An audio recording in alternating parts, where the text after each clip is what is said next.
Hi, welcome to the channel Too Rational. I'm Pranay Sharma, and in this video we are going to learn data frames in R programming. This is part of a series where we are learning basics of R programming using RStudio. If you have not checked out the previous videos, I'll encourage you to do so. I'll leave the link down in the description for the complete playlist. Without any delay, let's get started. Data frame is just a medium where we can store data in R programming.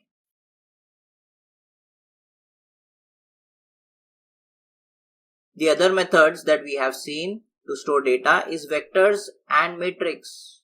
Data frame would be similar to matrix. That means it is a two-dimensional way of storing data. We'll have rows as well as columns. The main difference is matrix will be used for very small amount of data, whereas data frame is used for very large amount of data. Also, in a matrix, you can store only one kind of data. That means if there are numbers, then you will store all values as numbers only. You cannot store a string in between numbers. But in data frame, you can have all kinds of data combined together, especially in different columns. To create a data frame, we have the function data.frame. Here we are going to give data as vectors. So let me first write down a few vectors. Let's say name,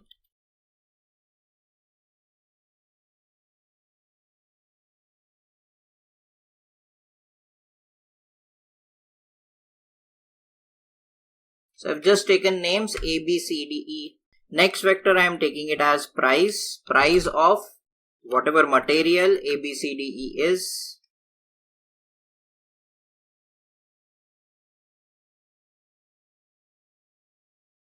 The next, let's say I have a grade of this material, or you can also call it as a quality. So let's say I have grade 1 and 2. So this is the grade. Then I have quantity.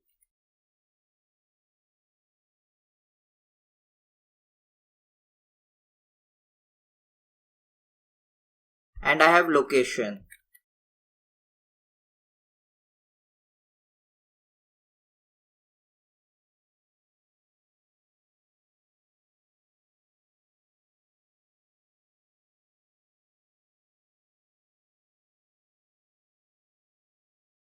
I have made sure that each one of these vectors have exactly 5 values, because these will become nothing but the rows of the data frame. So these are the columns, that is name, price, grade, quality, location. These are the columns, and I will have 5 rows for each of these columns. We'll be able to create the data frame only if the number of rows match for each of these columns. So for creating data frame, let's say the name of the data frame is, so to create the data frame, first we'll write the name. Let's say it is prod_detail. It's a product detail, which is equal to data.frame. And inside we are going to write each one of these columns. So I have name, comma, price, comma, grade, comma, quantity, and location. If I press Ctrl Enter, you will see here I have a data with this prod_detail. We'll just ignore these warning messages. I'm not sure why these warning messages are appearing again and again, but we'll concentrate here. You can see the data. Now I have prod detail, my data, which has these 5 columns. I can double click. See, first of all, it is also telling me what kind of data is here. So I have characters.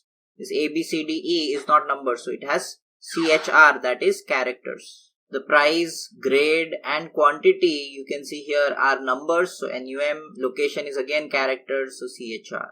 I can click here on this name, or I can use this function view prod detail. Make sure that V is capital of this function to see this data frame. Here you can see I have 5 rows. Each one of these columns have 5 values. Let's assume that we did not have these vectors. We directly had this prod detail data frame. If I want to access one of these columns, I can do that by calling it out. I can say prod underscore detail dollar, and now you can see the options. I have name, price, grade, quantity and location. Let's say name. I press Ctrl Enter and I get this name A, B, C, D, E as a vector. So now this one column of this data frame can be called out as a vector, and I can use it as a vector. I can store it. I can say Q is equals to prod detail dollar and here quantity. Now I have a vector here Q that has the quantity here. You can see 200, 100, 350, 450 and 100. So using dollar sign we can call any column as a vector. If I want to call a specific value, I can do that similar to a matrix. I can say prod detail, then square brackets, that is our indexing, and in that I'll say 2, 4. That means I'm calling the second row and the fourth column value. When I press Ctrl Enter, I get 100. Second row and fourth column, you can check, second row, fourth column is 100. Similarly, this is for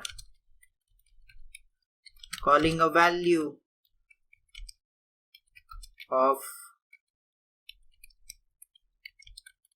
second row and third column. I should also write here calling a column as a vector. Then I can call upon a complete column or a complete row.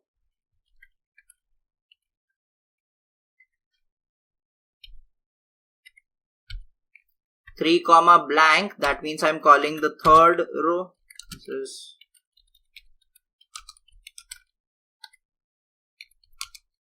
third row, and you can see here this is the third row, complete row. The 3 is for the number of the row. Then I have C, 40, 1, 350 and store. Calling a column was easier in this way, but I can do it the other way also, similar to a matrix. I can say prod detail, square bracket, and comma, and 2. This is calling the second column. So here you have the second column.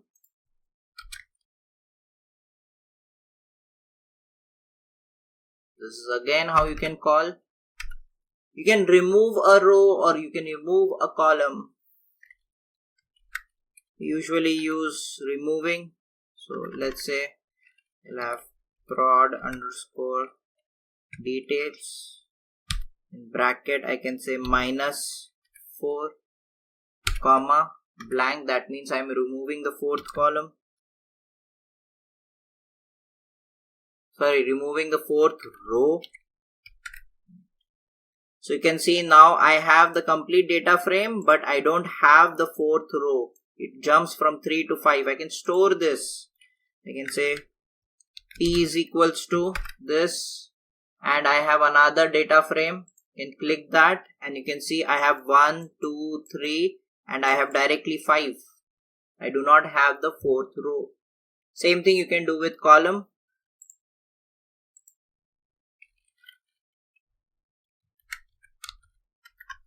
Let's say P2 is equals to, and then comma -3. That means I'm removing the third column. And I have now P2. I can show you here. I do not have the third column here. I have now name, price, quantity and location. You can also create the data frame using combining a few rows or combining few columns using rbind or cbind.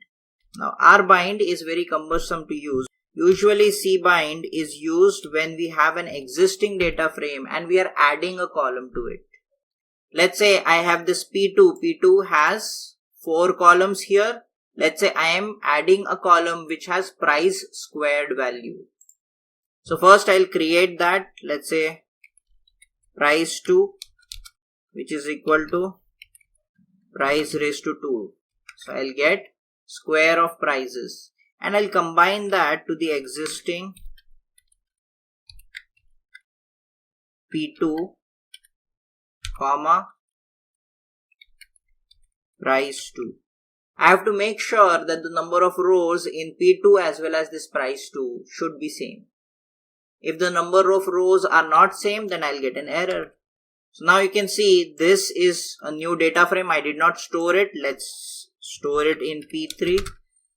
So I'll get a new data frame here, P3. I can click that and I can show you I have name, price, quantity, location, and now this price too. You can similarly use rbind to add a row, but you can see that each value should be of a different kind. This here, let's say I will have F. I'll just try it. Let's say I will say P3 or P2 is equal to rbind. I have existing P2 comma, now I need to add a row, so as a vector. So I will write a vector. You'll have to see what are the values for P2. So the first is character. I will write it as E. Then the first is a character. I'll write it as E, comma. The second is price. Let's say 42. Then comma. The third one is quantity. Let's say 150, comma. The fourth one is location. Let's say it is in store. Now if I press Ctrl Enter, I will get the same P2 that has now 6 observation. I'll just click on it. Here you can see, okay, I wrote name as E. I should have written F. Anyways, no problem. So you can see E, 42, 150 and store. So we combined this new vector or new row to the existing data frame. You may also create data outside R programming and then import it inside. We have many different types of file that we can import from this import data set, but I will show you specifically 2 types of files and how to import them. The first is that, let's say if I have stored this data, all these data types as well as all these values, I want this to be used somewhere else as well. I can save this. I can go to session and I have save workspace as. If I do that, it will create a file something like this. You can see the type is R workspace. If I want to import that file, first of all, I will clear all the global environment here from this broom. I'll press yes.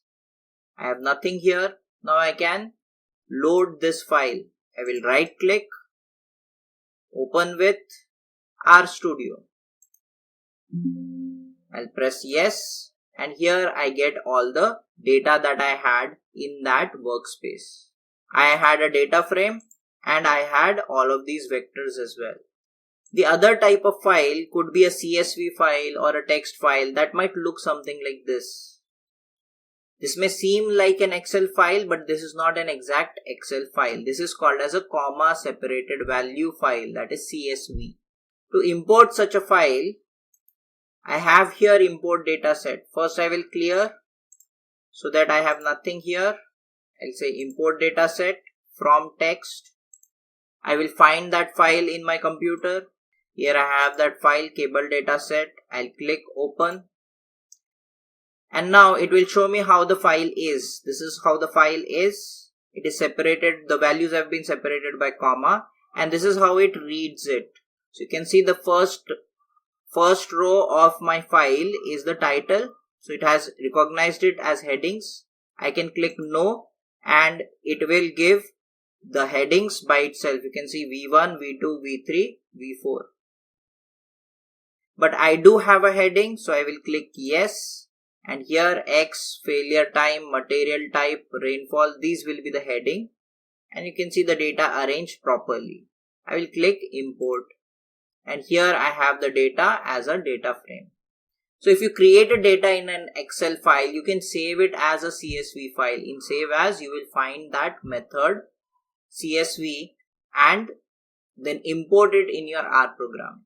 That are all the information that we need for data frames. In the next video, we are going to see a few types of graphs. Do like, share and subscribe, and I'll see you in the next one.